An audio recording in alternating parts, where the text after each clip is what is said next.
Okay, boom. And we are live. I want to thank everyone for tuning in to a very special edition of Off the Record on the People's Podcast this afternoon. We have a magnificent guest with us today, one who is going to give us some amazing information as well as inspiration, and that is none other than the legendary Hollywood screenwriter himself. We are known as Neal Gumpel. How are you doing, sir? Good, good. Thank you very much. Doing good here. I'm down in Tennessee. Very happy to be here. Nice day. Yes, sir. Yes, sir. Well, this means a lot to myself, my family, and the viewing audience of the People's Podcast that you will come and have a conversation with us. The first question that we have for you today, sir, is how did you get into screenwriting? Uh, Unlike most screenwriters who go to school and study and work hard, I just accidentally became a screenwriter. I was living in Manhattan at the time. I was working in a fish market, but I always had a knack since I was a little kid to write stories on a yellow pad that never went anywhere, never to be seen. But I wrote a story on a yellow pad and I was subletting my apartment. I was subletting the apartment that I was subletting, and this little Irish guy comes in to look at the place. I didn't know who he was. He was looking for his daughter's apartment on the Upper West Side, and he picked it up. He started looking at it. I'm thinking he's a very nervy guy, very, very nervy. He goes, "Oh, I didn't know you're a writer." I said, "I'm not. I work in a fish market. Just look around the apartment, and you know." He starts reading, and like he says, "This is a really good opening for a movie." Hmm. And I had no interest. When I say this, people know me. I had no interest in movies. I didn't go to the movies. I didn't have a television. When I was a kid, we weren't allowed to watch television except Sunday night. Disney, which is all mind controlled nonsense anyway. So it's like, so I had no interest in any of it. And he said, this could be a movie. And he took it with him. He said, could I take this? I said, sure. Do you want the apartment or not? He says, I'll take the apartment, but I'll take your yellow pad. And 2 weeks later, he called me at the fish market and he said, I need you in Toronto tomorrow morning. I said, well, you crazy? I'm working in the fish market. He says, don't, when you get here, I'll give you $10,000 and I'll give you $10,000 a month. And I didn't believe him. And there were two well-known actors. This is the Upper West Side of New York. Two well-known actors in the fish market at the time. At that time, it was a Sunday night, and I asked one of them. He used to be on the Bob Newhart show. His name is John. I forgot. I said, "Do you know a guy named Jim Sheridan?" And he looked at me. He goes, "Yeah." I said, "He's on the phone. He wants me to go to Toronto in the morning." He goes, "Go." He's an Academy Award-winning guy. He's like Daniel Day-Lewis. So I went up to my boss. I said, I could you give me time off? He says, go, just go. If it doesn't work out, come back. Next thing you know, I'm in Toronto the next morning with Kevin Bacon and Liam Nielsen and on and on and on, having breakfast. By the time I got there, they had a car pick me up. So point being, it was just written on a yellow pad, but then they explained screenwriting and with the programs and the format, and I caught on pretty quick, and I we transformed it into a proper screenplay. And then he took me. He said, "You're not going home. You're going to Hollywood with me now." I said, "Hollywood? I've never been to Hollywood." Next thing you know, we're in Hollywood and we're meeting all these people, trying to put that project together. It was a small film, but so within days, I had met everybody, including Mel Gibson, and I called him Mr. Costner. I didn't. I thought he was Kevin Costner, so right to his face, and he was laughing. He thought I was kidding. So that's how I got into business. Once you're there and you're alongside somebody like Jim Sheridan, you're gold. You're gold. Everybody they don't even know who you are, but they want to meet you. They want to do business with you. So then there's a window of opportunity there. So I quickly was taken around to studios.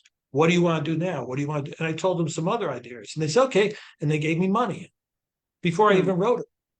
Here, that's a great idea. Here's $75,000. Then you Hmm. go and write the screenplay.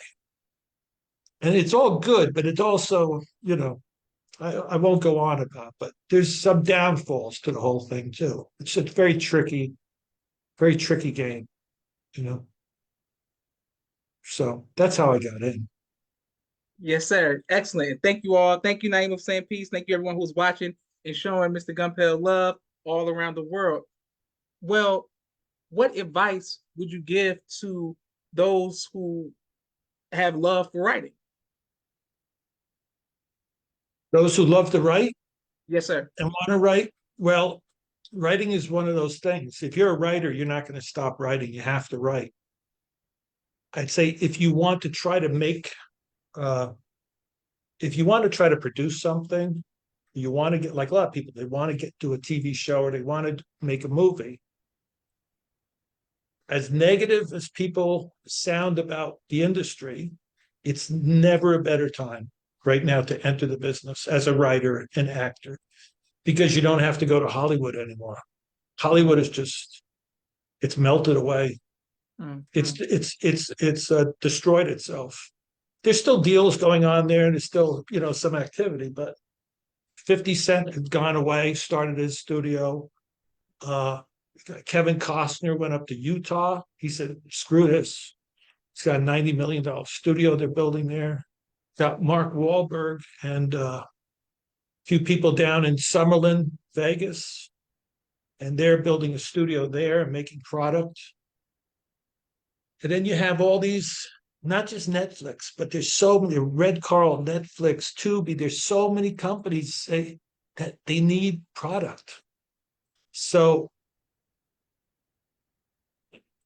I have these students we've been working with for the last 2 years, screenwriting students we've had online. And I've told them all, I said, you don't need Hollywood. Get your Apple camera, write a good script, a good half-hour script. Write that script. Use your friends. Just keep it tight. People you trusted. Shoot that half-hour thing. And then take it out to those distributors. You have a better chance there than you did in Hollywood, ever. Mm-hmm. And one day I looked at myself in the mirror. I said, what am I doing? I'm miserable. I'm down here. I'm retired. I like fishing for trout, but you can only do that so much. And I took my own advice. I said, well, I'm going to make a half-hour TV pilot. And that's what we're working on now. So you could do that. But it starts with a good script. It has to be, keep it short, half hour. The characters need to jump off the page. It's got to be well written. It's got to be lean. If you have that, then raise $5,000 and just shoot a half-hour pilot. Mm. Uh, that's what I tell people. Don't move to LA unless you have a lot of loved ones, friends, or something there. Don't go there because even though in my case at that time somebody like me could just land and start selling movies, that doesn't mean they're going to do your movie. Mm. There's no connection to selling a movie to a studio for $300,000. I sold to DreamWorks. My project was Spielberg's favorite script at the time. I sold the movie to DreamWorks based upon my life. They loved it. They paid me. They never did it. Mm. Mm. There's no connection between selling a script and getting a movie done. And I Mm. never knew that. I didn't have anybody holding my hand. I just said yes to everybody and took all the money I can. And as a result, people will see that I'm a screenwriter, but they say, well, what movies have you worked on? And I can name 10 movies that you'll know that I worked on, but I didn't get credit because they Mm. bring in other writers to rewrite you and knock you off. It's like bumper cars. It's brutal. Mm. It's really brutal. So do your own thing. That's you could do it. If you have a good community around you, you could make your own half-hour show. And there are so many people out there now, and there's more and more streaming services. They need something.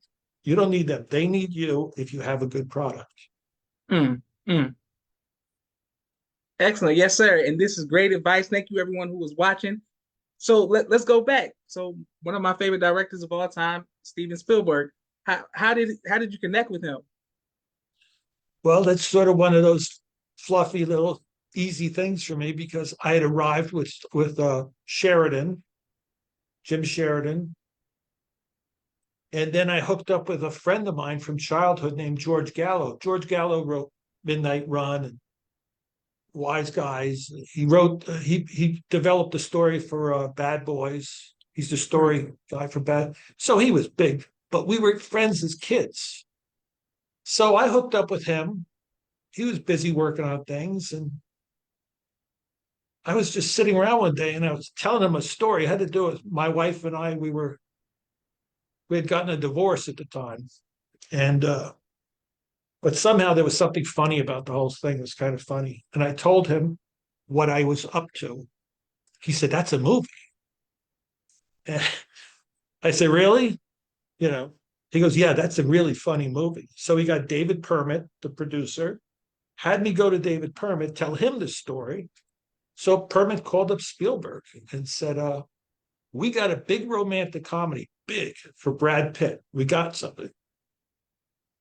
So they put me in the car, drove me down to DreamWorks. We walked in. Bob Cooper, the president of the company, was there. And they said, Neal, they didn't tell me what I was doing. They said, stand up and tell your story about what you just did, you and your wife, what you did. I said, you want me to tell them? It was a pitch meeting, but they didn't tell me because they didn't want to make me nervous.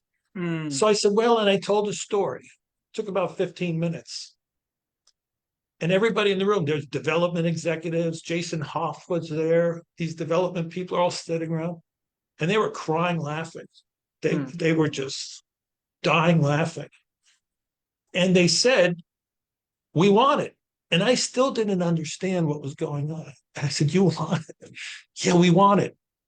So then David Permit, the producer, and George Gallo said, well, we're going to Paramount tomorrow. And then we're going to go over to Warner Brothers the next day. I'm just watching this go on around me. And Bob Cooper, the president of the company, says, no, we want it. Let's close the deal right here. And I just sat there watching these guys wheeling and dealing. And next thing you know, they're patting me on the back. We're walking out across the studios. You just sold a movie. They said, now go home and write it. They gave me a check. They said, go home and write it. So my point is that I was very fortunate in a certain way because they wouldn't have taken that pitch from me. Mm. But they said, well, Jim Sheridan just bought a script from him. He's going places. So this is your opportunity to get his second film. So they're not all that bright out there. They kind of look where there's sparks and they go there. If there's some hot commodity, they jump on it. You're the new boy in town, and they just get all excited and they just jump on it. And there was a series of sales that I did right after that. Once I sold to DreamWorks, because if you look up Neal Gumpel DreamWorks, you could see the big announcement in Variety. Mm. Gumpel inks deal with. Now everybody was calling me. But there's the downside too, because now you're waiting for the movie to go. Brad Pitt, Gene Hackman, you're ready to go. And they're like, when's it going to go? Well, not right now. Brad Pitt's tied up on a few things, and we're going to do some work on your script. I said, I thought you liked what I gave. No, you did a beautiful job, but we're going to bring in somebody else now. I'm like, what do you mean you got? Mm. Mm. It was heartbreaking. I'm like, yeah, we're going to bring in Osborne and Reno. We just worked with them on Meet Joe Black, that big bad movie. I'm like, Yes. why are you going to have them screw with my script? And that's what Hollywood will do. And after Mm. they did $1 million rewrite on my script, they hired somebody to rewrite that. Mm. And then next thing you know, they got $5 million into writing your script over and over. It's unrecognizable. And then they finally say, you know what? You don't like the script anymore. So we're not going to do your movie. And then you're in trouble because now you told the kids back home, your mother and father, your cousins, your uncles, my 9 siblings, that I'm doing a movie with Spielberg. And next thing you know, and that starts to happen like dominoes in Hollywood. So that's the down. And if you're not strong, if you don't have a good system, a good, some sort of foundation, relationship with the creator or something, you go haywire. You just start and that's when the drugs come in, Mm. the crazy stuff. You'd be amazed how quickly you could end up just numbing yourself as you wait for 5 years, 6 years, 7 years, because you have 7 scripts out there. Everybody in town knows your name. They buy you a drink everywhere you go because everyone's waiting for your movies. But after 10 years, they're not doing your movies. Mm. And then you end up, not everybody, but 90% of us end up in trouble at some point. So it's crazy. So to say the least. Yes, sir. Well, we have so many more questions. Thank you very much. Thank you, Sister Aisha. Thank you, everyone who was watching. I wanted to let's deal with you said the creator and your faith. Let's talk about your faith journey. Earlier, you were telling me how you saw a short, the video of the Honorable Minister Louis Farrakhan calling me to his car, and how your how that connected to you and your faith journey in the Catholic Church. And could you let us know about that? Yeah, I was raised in Catholic. My mother was Irish Catholic. I lived outside New York City in the suburbs. My father was a wealthy doctor. I was one of 10. So we were Irish Catholic, which is like every Irish Catholic has the same story. You go to school, the nuns smack you around. You get home, your parents smack you around. It's just, it's what it is. But I had a very bad going with a Catholic priest as a teenager. So that just spiraled me right out of it. I just went off the rails, you know. So then I met a girl in high school who was one of Jehovah's Witnesses, or she was about to become one. She was not baptized yet. And I didn't want to hear anything about religion, but she was really cute and really sweet. And then once I told her what happened to me, she's like, well, there is a God. Just because somebody did something to you in the church doesn't mean there's no God. Mm, mm. And then she brought me to the Kingdom Hall where the Jehovah's Witnesses were, and I was love bombed. I never had so much. I mean, it was like, and that was it, man. I mean, that was it. So I never regret those years because if it wasn't for that, it would have gone wrong. But I ended up really applying myself thoroughly and eventually became an elder. I would marry people and, Okay, give okay. out give hour-long speeches, but I used to, with the witnesses, what you're not supposed to listen to other stuff from other religions, other faiths, or whatever. You're supposed to keep focused on, the news, the good news. But I used to listen to Farrakhan because I was very good at giving talks, Sunday talks, 1 hour talks at the Kingdom Hall or other Kingdom Halls. I travel around Okay. and I'd make it funny. People always wanted me to come and talk. I watched Farrakhan. I'd be like, and he was so good. I didn't understand most of what he was talking about because the foundation of what I had was pretty just basic Christianity, the witnesses version of it. But I always loved listening to him. I just loved, riveting speeches, fantastic, very funny at times, just really great. So I was with the witnesses for years, and eventually, in my case, I was married with 3 kids. I was raising them in the organization, or the truth we called it. But childhood trauma started coming in on me. And the witnesses don't encourage mental health, going and get help for, things like that. They figure, if you have a good relationship with, Jehovah, everything's gonna be fine. Yes, sir. But I wasn't doing fine. So I ended up leaving the organization. Actually got thrown out. You get disfellowshipped, excommunicated. And I kind of welcomed it at the time. I knew it was time for me to go. I didn't know where I was going, but they threw me out. So when you leave the witnesses, you lose all your friends, all your Mm. contacts, all your business associates. They're not even allowed to say hello to you on the street. So I was what you call disfellowshipped. And that turned the trauma further downward, spiraling downward. This is before Hollywood, by the way. So it was crazy. I ended up homeless in San Francisco, Mm. homeless in New York for a while. And then somebody hired me at a gourmet food store in New York, Dean and DeLuca, the famous gourmet food store. And I became the manager of the prepared foods there on Broad. I met everybody, started meet people. And that's where I met my wife. She was a very famous model at the time. Helen Selby was the first Asian woman to be used in the United States in advertising. There Mm. were no Mm. Asians. Now you open magazines, TV, Asian, Asian, Asian. There was none. There was not one. There was Don Mm. Ho. That was it. So I met her. We got married right away, and I I believed in marriage still, despite what I went through. I didn't want my daughter seeing me living with somebody, and she wanted to be married, so we got married, and still not Hollywood yet. That still was before Hollywood. But my pattern of self-destructive stuff kept going: drugs, alcohol, sneaking in, and it was a spiritual. Just it's like I'm at the top of a tree, and somebody dropped me out of the tree, and you're hitting every branch on the way down. So I had very good opportunities, but I kept blowing them. Then Hollywood came, and it's a crazy story. It's almost like hard to believe. But next thing you know, my friends are like, "What?" We just sit around drinking all night. I'm going to Hollywood. They're like, "You're out of your mind." I said, "No, I am in Hollywood." Mm. But I screwed that up. Mm.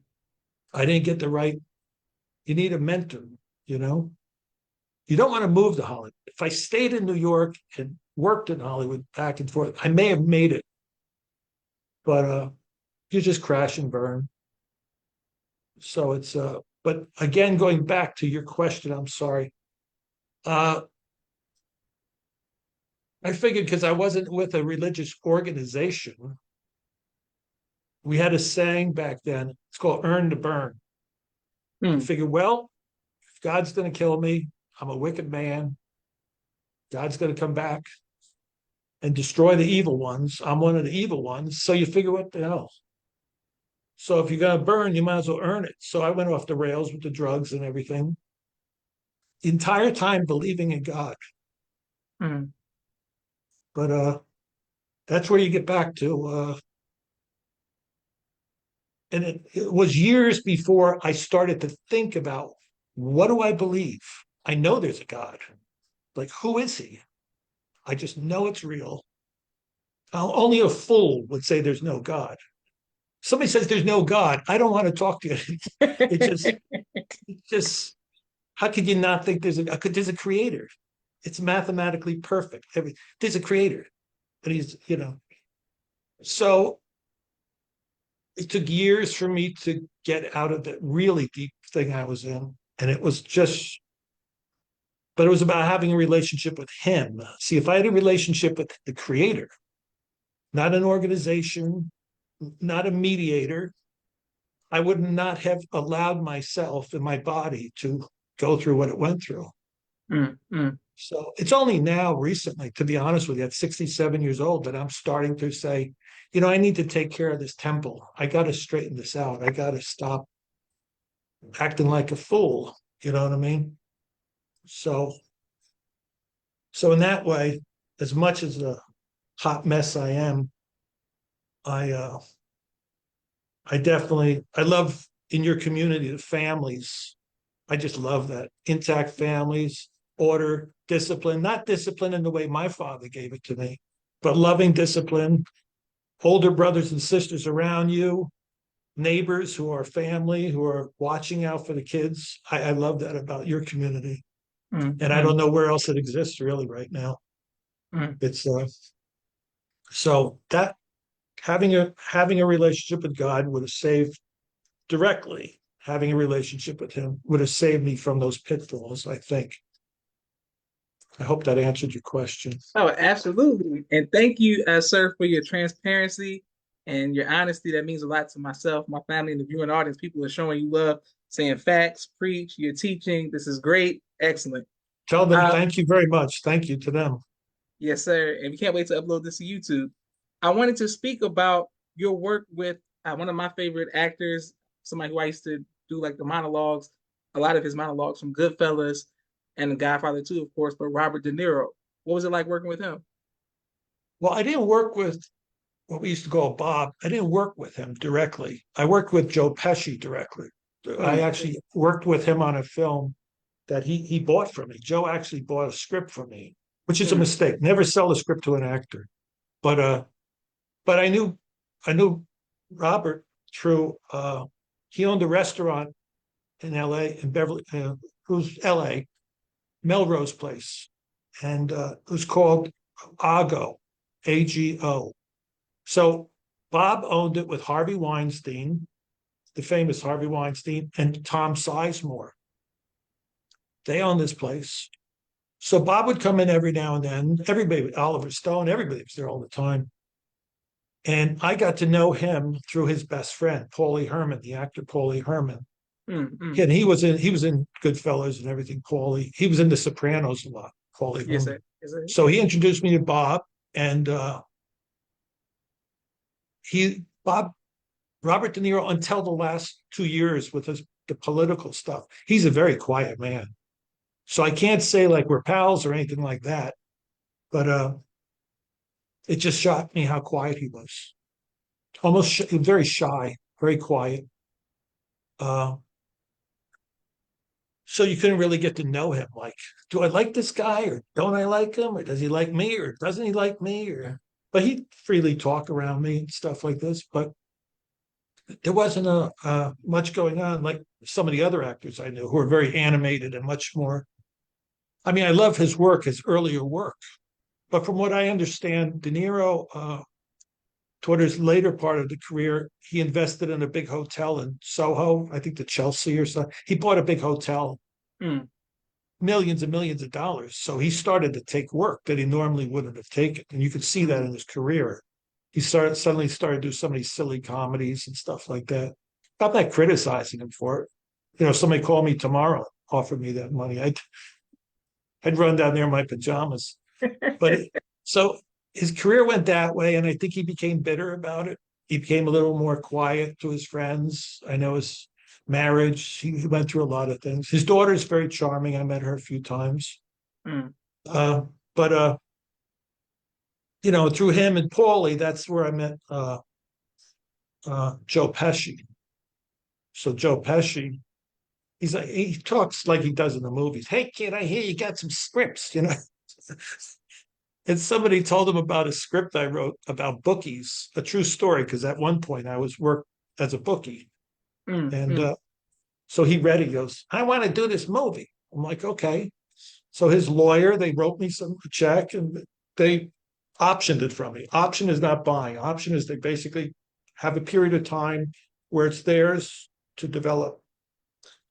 And we worked for a year on putting that together. We had a very famous director, Arthur Penn, who did Bonnie and Clyde and all this stuff. mm. Arthur Penn came in to direct. There's a video on my TikTok, which is people like that. I think there's 1 million hits on it right now. And it's about my story with Joe Pesci. It didn't go well because he was in charge, because I allowed him to have the option, not some entity. So we're ready to shoot the movie in New York for $11 million. And then all of a sudden, he starts coming up with these crazy ideas for the script. And Arthur Penn and I looking at him like, no, we can't make that change, because we make the change, it's going to ruin the story. He goes, well, this is the way I want to do it. Just like in the movies, just like a hothead. And Arthur Penn, you don't screw around with Arthur Penn. He's old school Hollywood. He's the director. He's in charge. The actor does what he tells him to do. And they just bang one day. And we had the office set up. We had the storyboards up. We had Naomi Campbell. We had Joe Pesci. We had a whole bunch of the whole cast ready to go. Mm, And mm, those two exploded one day. It just exploded. And Joe Pesci and Arthur Penn said, forget it. And it just was gone, mm. just like that. So that kind of stuff with the actors, it's you got to be very careful with actors. There's some great ones who are great people, but a lot of them are crazy. You know, what you see is not what you get. Mm, It's mm. just, and a lot of them are really good at acting, but that's it. They're good at acting. You have to be careful about doing deals with them. You have to do a deal with somebody who can get your project done. They have the money, they have the resources. So that was another stupid idea of mine to option it to Joe Pesci. I like Joe. We got along. Everything was fine, but it ended badly. Mm. Yes, So, sir. Okay, and thank you for giving us all of this great information. We're learning. Everybody, hope everybody's taking notes. I wanted to ask you about everybody. Of course, people want to have a follow-up question about Harvey Weinstein. What was it like being around him? well, I got in big trouble on my TikTok because people had asked me several times, "Well, you knew Harvey?" I said, "Yeah, I knew him pretty well because I hung around in his restaurant. So when he was in L.A., he'd always hang out there. He read a script. I wrote a script with AJ Benza, uh, and he knew Harvey very well. So Harvey read the script, and pulled me aside one night. We talked about it. We got to know each other. Uh, I knew nothing about his behavior. It didn't surprise me because I've heard far worse about other people. Mm, mm, I'm really not not not defending him, but they hung him. He there's people who are crazier than he is, who are mm, still around and active. But he was very, very polite to me. He looked you right in the eye as a filmmaker. He goes, "Here's what I like about the script, but here's why I'm not going to do your script." And he look at you and say, "It's not because it's not what you should do." He was so helpful. But he's done that with a lot of actors and actresses and producers. He's made Tarantino and he's created some great stuff. But it's that spiritual thing. It's that thing about the sexual perversions and all this other stuff and the crazy behavior. There's nothing, especially when you have that kind of crazy money and you have access to the kind of people, women and stuff who are desperate, the desperation, that all mixed together. It's just, unless you have some very strong foundation in something, you end up, these guys go crazy. So it didn't surprise me at all. I was upset because I always felt like he's one of the few people I could talk to about a project and mm. hadn't given me a straight answer. And he didn't act weird around me, you know. But so that was again not a surprise, but common. And that's why I tell young actors and actresses, uh, you got to be ready for some real crazy stuff. The Mm. young men, you get around Hollywood, you got to be very, not just Hollywood, the industry. It's uh, it's real. It's real. The crazy shit you hear is real. So Yes, sir. Okay, great response, and thank you everyone who was watching. What about Charlie Sheen? What was it like being around him? there's another one. It's funny you mentioned Charlie because, again, people have gotten mad at me. Charlie was very, very nice to me. Mm, mm, But I got to know Charlie a bit because we had a mutual man. There was a producer, very well known producer, Mark Berg. He did all the Saw movies and stuff. But before that, he did a bunch of movies, good movies. So Mark Berg started an agency. This is when I was now separated from my wife. I was up late all night every night, misbehaving and crazy, and my projects had fallen apart. But Mark Berg read a script of mine. So he started a management company called Evolution. I think it was Evolution. Evolution, yeah. And what he did was he started with 3 people to manage them. But he wanted people who were destroyed, wrecked, who were gone. He took Farrah Fawcett, who mm, was completely unemployable. She just was off, just gone. Farrah Fawcett, Charlie Sheen, who nobody would talk to, and me, because he wanted a screenwriter, he wanted an actor and an actress. And he started the agency with that. So that's how I met Charlie, because then he said, come on, we're going to go up to Charlie's and watch the Super Bowl. But now the terms were that he couldn't do drugs anymore. So but Charlie Sheen had a bodyguard living in the house 7 days a week, 24 hours a day. There was somebody stationed at that in his house, right by his side. So if you went to Charlie's house to watch football, you were frisked outside the door to make sure you didn't have a pill on you. You were thoroughly checked to make sure that you weren't going to come in and give him some kind of Percocet or pill or Vicodin or anything or cocaine or anything. So I get the house, you're being frisked. Next thing you know, you're in there. He was so, it's not, and I met him quite a bit. He was always very polite, very nice, very like, do you want anything to drink? He was cleaned up his act at the time, but he was still in that. He's another one that people go, well, how could you say something nice about him? He was a womanizer. And, you know, it takes two to, he wasn't running around doing the crazy stuff Harvey Weinstein was. He just had a lot of girlfriends. but but he was always smart. I enjoyed talking with him a lot. And they were setting up that TV show, Two and a Half Men, with that Yes, sir. big producer. Yeah, they were just starting to talk with, I forgot the main producer of that. Mark was the partner. And they were telling me about it and like teasing me a bit, like maybe you come on as a writer for this new show. But by then I just wanted to get out. I Mm. just, so I just sort of drifted off and went up to the Bay Area at the time. And I just worked on independent films. I took cash for work where people want a movie done. So they just pay me cash and I'd write the movie and give it to them. I was doing a lot of ghostwriting at the time. Okay, okay. Yeah. So, but Charlie was nice. Again, he's another crazy person you hear horrible things about. But, he was very nice to be around. Excellent. Yes, sir. And thank you. We have so many more. We have so many more stories. And I want everyone to stay tuned. We have a brief 60-second commercial break for all of the sponsors of the People's Podcast. We are grateful for every like, share, subscription, and anonymous cash app. One moment. We're coming right back to our guest, the illustrious Neal Gumpel. 1 second.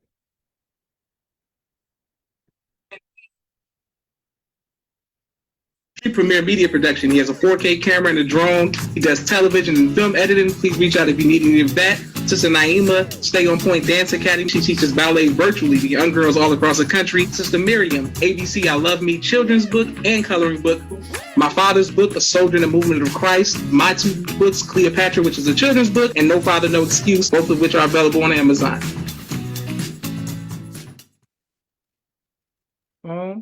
Please let us know which city and state you all are watching from. And if you have any guest suggestions, please put those in the comments. All right, sir. My next question for you, I saw one of your TikToks.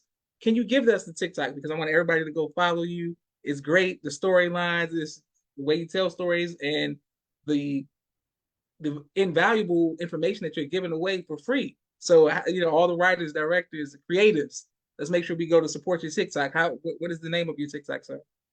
It's Neal, Neal. Last name is Gumpel, Gumpel. So if you just put a Neal Gumpel, you'll get that. I do have a second page that I was running for a while, but I stopped using it. It's called Neal Gumpel Reverse Life Coach, which was sort of a joke name they gave me because people. So it's Neal Gumpel at TikTok. And that's the best way to watch my videos and ask me questions. Be patient if I don't get back right away. But that's been blasting off. A lot of celebrities are in there. The names aren't obvious, but there's a lot of people watching and communicating with each other. The reverse life coach channel, which don't even subscribe to because it's just not. I'm not monitoring it anymore. It came from the idea that people would say to me, "I want to go to Hollywood. I'm a dancer. I've done well in Colorado. My family's encouraging me to go, and I want to make it somehow be in some kind of a dance group and make it on the theater." I'd say, "Nah, stay home," which is I say, things are going well in Colorado. Yeah, I own a dance school. Everything's great. I'm married. Everything's good. Stay home. Like don't go to, you know. They'd be like, well, you're not encouraging me. I said, because I'm telling you, if you have a good family in Colorado or New York or Florida, and you're in a good relationship and you're making a good living, why do you want to go there? So people say, you talk everybody out of things. I said, because someone said one day, you're like a life coach, but you're so negative. So we came up with reverse. Somebody said, mm, you're like a reverse life coach. mm, You mm, talk, I do. I spend a lot of time talking people out of doing things because I have made all the mistakes. I use the illustration. My father, like I told you, was a brilliant doctor. But every time we got in the boat to go somewhere, I don't know how he did it. He'd always hit a rock. We'd driving somewhere where people drive all day in the boat. He'd run into a rock with the boat. mm, And he got a mm, reputation around that. How does Dr. Gumpel always hit the rocks? And that people eventually said, where are the rocks? He'd say, well, there's one over here at 30 degrees. If you go over that way, around Goat Island, there's a rock right around. He'd tell you where the rocks were because he hit them all. mm, mm, And that's mm. me. Like I went there very naive. I like to say innocent. And I made the mistakes. So I'm good at telling people what not to do. Don't do it. Don't do it. Don't do what I did.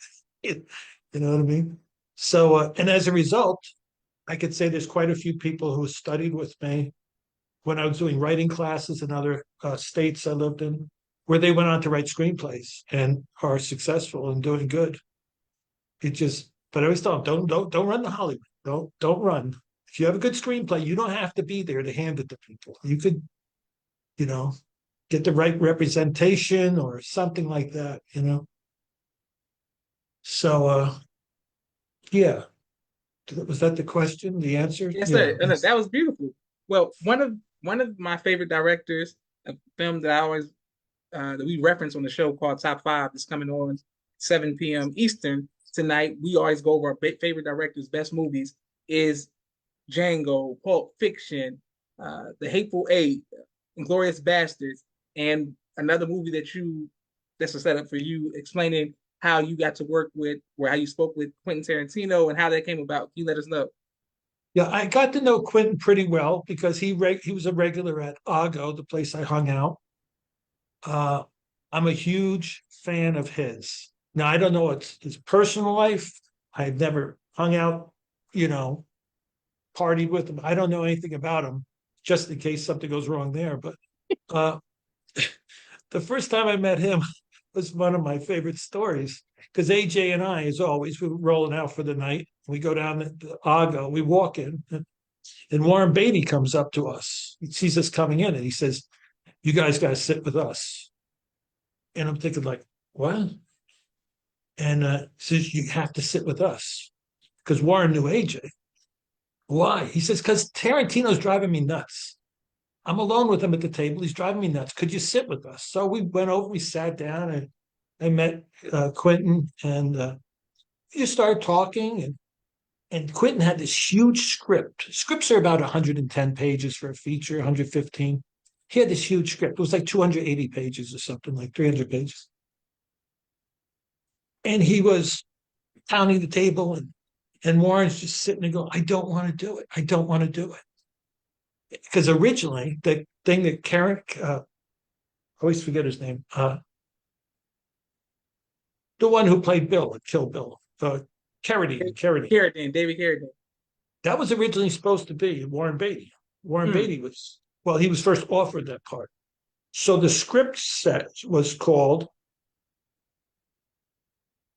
Kill Warren, was the name of the script, Kill Warren. mm. It was just a working script at the time. And he said, I don't want to do it. And they're arguing about this. And he says, well, Harvey wants me to cut it down. I can't cut it down. I don't want to lose any of this. I want to do a 5-hour movie. And Harvey won't let me do it. I'm just fascinated listening to this stuff. And then they said, oh, I can't lose any of this. Also, Warren turns to me and goes, who are you anyway? AJ says, well, this is Neal. He's got a script with, that's when I had the Joe Pesci thing. He's doing the thing. No, it was a different one. No, that was it. That was the movie. He said he's doing a movie with Arthur Penn. And now Warren Beatty was in Bonnie and Clyde with Arthur. And I remember Beatty turned to me and goes, wait a minute. Arthur's coming out of retirement to do that. You wrote the script that he's coming out. So now, see, that's how it works. So all the attention was on me. And Warren goes, where did you come from? Arthur says it's the greatest script he's read in years. I said, well, thank you. Now Tarantino's like, wait a minute. Who are you? What is this? And he says, here, what do you think? If you're working with Arthur Penn, you must be a genius. I'm like, they should only know. So he hands me this huge script. They buy drinks for everybody. And AJ and I got together. We were a holy terror. So AJ said, well, Neal's good at speed reading. So I'm just sitting there thumbing through this thing, looking at it, and for like 40 minutes, hour, just going through. Tarantino's like, come on. He's like a little boy. He's like, come on. What do you think? And I said, I don't think you should lose any of this. I said, the big scene with all the Asians fighting, he can't lose any of this. He goes, so you agree, right? I said, you can't lose any of them. And we were talking. I said, well, what about the two movies, part one and part two? Mm. And he says, I'll do that. So they call Harvey Weinstein in New York. I think they wake him up on the phone, and AJ calls him, says, we're here with Warren, and we're here with Warren, and we're here with Quintin. And they put Quintin on. Quintin says, I'm with the top guy coming out right now, this writer who's hot as can be. Arthur, he says we can't lose any of it. It's his opinion. We got to do, I want two movies, or I'm not losing any of this. And Harvey said, okay, that was it. So that was the birth of Kill Bill 1 and Kill Bill 2. And then we're sitting there, and next thing you know, a couple beautiful girls come along to say hi to Warren. And what you do is it's like a dance. So we get up and move away from the table and leave. And then they move in, and, you don't want to exhaust a situation. It was just a great story to know. Now, Bob Weinstein, who's Harvey's brother, he claims to have come up with the idea. There's several people that claim they came up with the idea. That's the truth. The truth is that's where it happened. So, but I really like Tarantino. I know people that work with him. Nobody has anything bad to say that I know. Mm. It's I love his movies. I love his style. I love his dialogue in his movies. It's so real. You feel like you're listening in on a real conversation. So Absolutely, that's great, and I'm glad that you're telling your truth and make sure that people know Kill Bill 1 and 2, like how it, how that all came about, and it's motivational just hearing your stories, watching your TikToks. I'm like, okay, you're one person away from the next big thing or the next move. What was keeping you going in the in between time when there wasn't a next deal? When you were in between deals, what kept your spirit going? What kept your faith? What kept you motivated? well, I was pretty busy because in between those big studio deals, because I sold my final big sale was to Walt Disney. I sold a story about an inner city kid who was a ballet dancer. He Mm. was from a gang family in Oakland, California. It's a true story. So that kept me busy for 2 years, just getting close to the family, getting them to sign over the rights. And that took me a couple of years. But as I said before, the truth is what really kept me going was I was drugs and alcohol, to be honest with you. And Mm. that's why, you could only do that so long. You could only, which is there is a story I tell in the TikToks. And it's one night, I was in my 50s. I was maybe 50, 55 or something like that. And I went in, sitting there with Paulie Herman. If you look up Paulie Herman, great actor and one of the sweetest people in Hollywood. So I'm sitting there with him and an old friend named Vinny, who's in a lot of movies. And I'm sitting at the table with them. And they knew I was up to like no good because they used to be into the drugs and stuff when they were younger. And they were nice and we're just talking and they're saying, we were just talking about, drugs. And you know, the guys who are like 60 years old who do a lot of drugs. And I'm like thinking about it. I'm going like, uh, I don't know. Who do you mean? I'm thinking Dennis Hopper. I don't know who he's talking about. Mm-hmm. He says, no, no, no. Dennis doesn't do drugs anymore. I said, who are you talking about? He goes, you know, the guys who are 60 years old and they're always doing that powder every night and they're, you know, and I'm like, wait a minute, let me think about this because I knew everybody. I hung out with Oliver Stone late at night. I've hung around with everybody. I'm like, I don't know what you're saying. Come on, you know, all these 60-year-old guys who are doing that every night. I'm like, no, I don't know. And they said, because they're all dead. Or they changed their behavior. And that was like, wow, that was it. That was it. They weren't doing an intervention, but they knew me, and it was an intervention by accident. But Mm. looking back, they probably both agreed, let's drag this idiot over to the table because they cared for me. We were friends. And I never did cocaine again. Never. But that's what it took. Sometimes it takes because all the guys that were doing like De Niro and Pacino and Dennis Hopper, they were all crazy. They were crazy when they were in their 40s and everything. But eventually you quit or you're not going to be 60 years old doing that crazy. You're not, it's just not going to happen. Your body's not going to hold up doing that every night, depending upon. And that was it. I called my wife back in, she was working she was an actress for years. And then she went into law enforcement up in Oakland, California. She became a lead dispatcher for the Oakland Police Department. I Mm. called her up. I said, we're moving. She said, what do you mean we're moving? I said, I got to get out of here. I got to get away from the West Coast. I can't be anywhere near.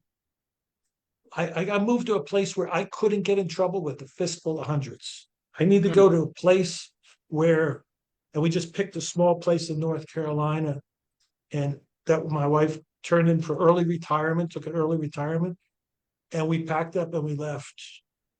And that's what it took. Like some guys straighten up, they go to jail and they straighten up, they get fit, they feel better, they clean up because they're in jail because they couldn't get it, you know, or you're stranded on an island or something like that. So I purposely did that to myself to make sure I was away from it. And then, that kind of stuff. But it's, yeah. Uh, but now, did I answer the question? I keep saying that. No, absolutely. Yes, sir. You answered the question and more. I've had many of my guests have come on to talk about their beating addiction, and we've had mental health specialists come on who've given advice from the clinical standpoint.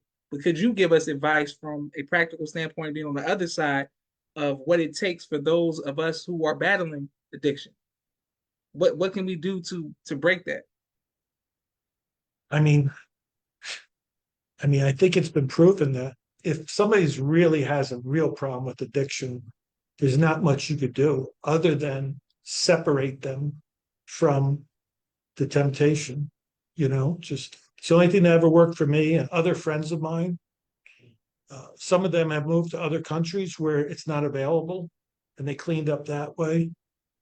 Because sometimes you just need to break the cycle, get away from it for a period of time, and then most drugs, if you kick it and you're not doing it for a year, you don't want to go back and do it again. You're over it. It's the Mm. addiction. There's the practical part of it. I think having, again, we go back to the spiritual element of it. If you honestly believe that you really don't own your body, you know, so you need to be somewhat responsible about this body you've been given, your family. If you leave the earth early, you leave behind children or other people who are now feel guilty. It's like people who commit suicide. People don't realize with suicide what you leave behind. everybody feels guilty. Mm. Not many people go, "Oh, good, he was a jackass." Anyway, people really, a lot of people, even if they weren't real fond, people feel really guilty, especially those close to you. And that's always been something that I reminded people who were in that was in that when they in that state of mind, or when I was in that state of mind. You do not want to destroy everybody around you. You owe it to other people to try to hang in there. I think seeking professional help obviously is a good thing. Uh, Medical intervention, especially with alcohol, I think that was the best way. There was a period of time when I wasn't drinking, and the only way I was able to break that was through medical intervention, Mm. where they Mm. gave you medication that you just didn't even want it. Some people would say, "Well, that's the easy way out. It stops you from drinking." You know what I mean? Well, you need to go through the 12 steps and call up everybody and apologize to them and meet people 3 nights a week and, you know, cry or why not take a pill that makes you not want to drink anymore? You know? Mm. Mm. So Mm. I'm a big fan of medical intervention for alcohol, so it's like that. That's my advice. Great advice, sir. Excellent. Thank you for being so vulnerable with us, and we truly appreciate it. People are showing love. Thank you, Brother Mark, and thank you, Sister Aisha. Thank you, Naeem, and thank you, everyone who continues to stay with us. Shout out to our YouTube family, Hope, Auntie, Brother Daniel E, Brother Musa, Brother Kente, just everybody. Shout out to everybody who are our YouTube family as well.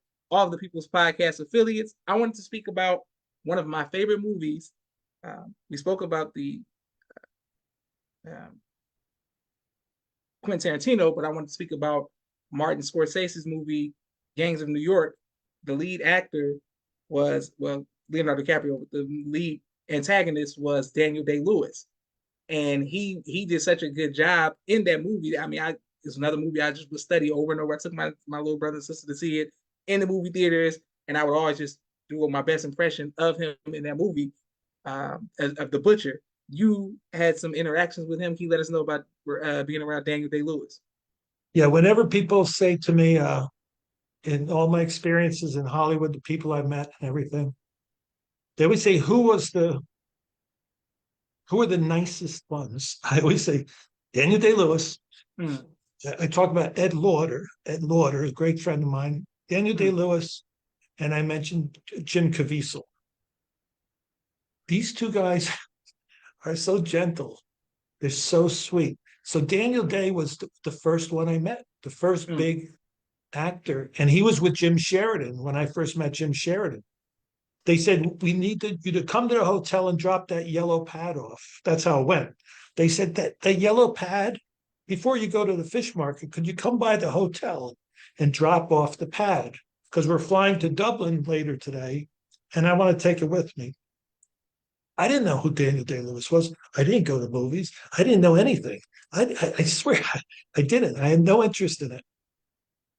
So I get to the Meriden Hotel, Midtown Meriden Hotel.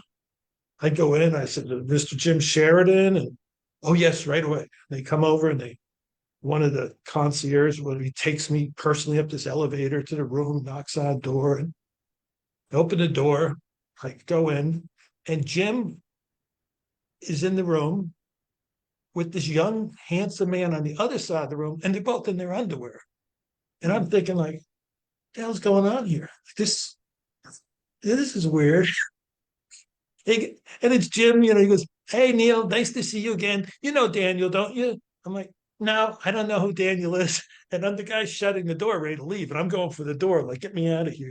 Mm. Mm. Dan, you don't know Daniel." I said, "No." He goes, "Well, we were just in the gym. We're changing because we got a meeting downtown and we got to get to the airport." And he says, "You want a breakfast? We have a breakfast here. We're not going to eat." I said, "No, what do you want? What do you want from me?" It was all so odd. Mm. And Daniel said, "Hello, Neal, how are you?" Shook my hand. But they just got out of the gym because they were boxing, Mm. practicing for the movie The Boxer. They were shooting The Boxer, about to shoot. So Jim was a boxer and Daniel was learning boxing. So they just got out of the gym and they were in a state of changing to go to a meeting.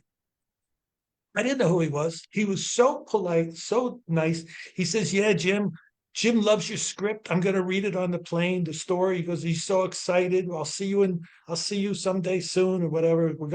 Jim really is excited about this whole thing." And I met him a few more times. I met him up in Toronto again, a few more times over the years. Always so sweet. So when like Gangs of New York, when you see him playing that part, that always blew my mind because I knew some actors who played the crazy parts. Mm. And I mean, he's great. There must be, what's the one he did about the oil mag? Uh, there Uh, must be, there must be blood or something like. well, yes, sir. Yes, sir. It's another one. So I knew him during the making of some of those films and stuff, and very nice. I never met his wife, but he was a New York based guy. No head at all, no nothing, no ego, nothing. Just go walking around New York, just nothing. No. But again, like I mentioned to you when we were talking before the show about theater, some of these theater people trained in theater, they're very seem to be very humble. They work very hard learning theater. So he was really great. Caviezel was he was so sweet. I actually told a story once where I ran across Jim Caviezel. I didn't know who he was. I just saw him in a movie once, and I was at a breakfast place in L.A., Melrose, no, Santa Monica, and I was walking out. He came walking in, just like this, and he looked at me. He goes, "How are you this morning?" I'm like, "Okay." He goes, "You have a good day, sir." I go, "You too." And the person with me said, "You know who that was, right?" I said, "I saw him in something." He goes, "That's Jim Caviezel." I Mm. said, "If they ever do a movie about Jesus, they should pick him to take the Mm. part Mm. because he had this thing about it." And I said that to the guy with me, and he told other people. So when Mel Gibson finally did the movie with him, people called me up and, "Remember the time you said he should be Jesus?" So, but yeah, it's Daniel Day. I wish I continued to work with Jim and that the movie got done, but I would love to just go over to Ireland with these guys and hang out with them. Really, really great guy. Yes, sir. Okay, well, some of my favorite sitcoms. This guy would be a guest star by the name of John Lovitz. You had an interaction with him. Can you let us know how that was? Oh, John was. I didn't spend much time with him, but we had a really great night one night because before I would go out for the night, I would go to Chateau Marmont, which is the very famous. Looks like a castle on Sunset, old Hollywood building. And I go have coffee there in the evening before I went out, and a lot of the young happening actors and actresses would hang out in the lobby there. Get kind of crazy there later on at night, the partying with the young, like the Olsen girls and all the party girls and stuff. The Nikki Hilton and Perez, oh, the whole Hilton group. And I was there one night. It was getting later. I was just sitting there, and this young girl comes over to me, and it was Scarlett Johansson. I didn't recognize her though because I just saw the movie Lost in Translation.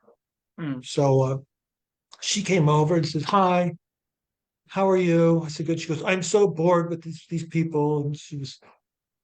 And I'm saying, recognize her, couldn't put it together. So John Lovitz comes over, and we had mutual friends. George Gallo was a mutual friend. He did a movie, Trapped in Paradise, with him. So John came over. He goes, "Well, well, well. Is it Scarlett Johansson? Well, well, well." So I said, "John, Neal Gumpel, I met you once before, and he was just like he is. He's not acting." So I got in a little thing with Scarlett Johansson because I love Bill Murray. I mean, Mm. as an actor, I mean, he's like one of the biggest names. He'll bring in more money than That's it. anybody other than maybe Tom Cruise for a reason. And I said, "What was it like doing Lost in Translation?" She goes, "Well, how Bill is. I was stuck in Japan with Bill." I'm like, "Listen, you." She's still new enough. I said, you got some nerve. I said, you were with Bill Murray and you made the great. She goes, well, he's very particular. I said, that's why you had the best movie I've seen in years, and why Mm. people agree it's one of the greatest movies ever made, and simple, because of Bill Murray. She goes, no, I love him. I love him. So John and I ended up hanging out the rest of the night, and he was just telling me so many funny stories about crazy things. But he's actually just like that. Then I met him a few more times because we had a mutual friend, Maeve Quinlan, who was Tom Sizemore's ex-wife. She was also a big soap opera star. Maeve Quinlan was my closest friend outside, maybe. Yeah, she's about my closest friend in LA as far as women are concerned. Trusted and very good person. And so she was very good friends with John. So I'd see her sometimes with John, and he was always made me laugh so hard. He just say the most honest, brutal stuff. It was a lot of fun. Wonderful. Yes, sir. Well, one of the questions that we ask all of our guests, sir, is what type of music do you enjoy listening to? Uh, I don't know, because I was in the school in the 60s and 70s. I played the drums, a little bit of guitar, but I was played the drums in like small bands and stuff. Okay, okay, I love Jethro Tull. It's probably okay, my favorite band of all time. I'm not a huge fan of Led Zeppelin, okay. maybe a couple songs, but that kind of stuff, Black Sabbath, a little bit of it. Can't go wrong with Black Sabbath. But then, I kind of I'm down here in Tennessee. I'm not just in Tennessee. I'm in northeastern Tennessee in the Appalachian Mountains. So country music constantly, bluegrass, all that kind of stuff. Mm. If I had one choice to listen to, I'm gonna tell you, this is gonna sound really crazy. Before I moved down here, I was in Connecticut. My neighbor, he was handicapped in a wheelchair. He wanted me to play the guitar with him. So I brought my guitar and his guitar. And he started like old gospel music. Okay, okay. He would bring the stuff out and he'd say, would you play with me? Uh, I'll Fly Away, that song, I'll Fly Away. Keith Mm, Urban mm. did versions of it. It's an Yes, old sir. gospel song. I got into that stuff like crazy. Like Mm. the Long Black Train, Johnny Cash did versions of it. There's old. Okay, okay, okay. So if I was stuck with my guitar in a room uh, with nowhere to go, that's the kind of stuff I like listening to. Not country per se, not bluegrass, just sort of, I guess it's old gospel music. I like. That's pretty neat stuff. Excellent. Yes, sir. And what would you like your legacy to be? Oh God, this I don't know.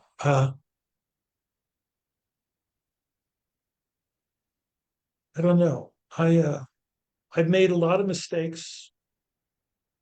Uh, I guess I'd want people to say he tried his best. Mm, mm. And when I did screw up, I tried to straighten it out.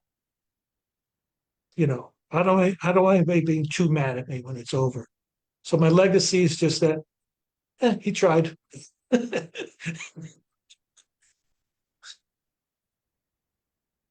And what a great legacy that is.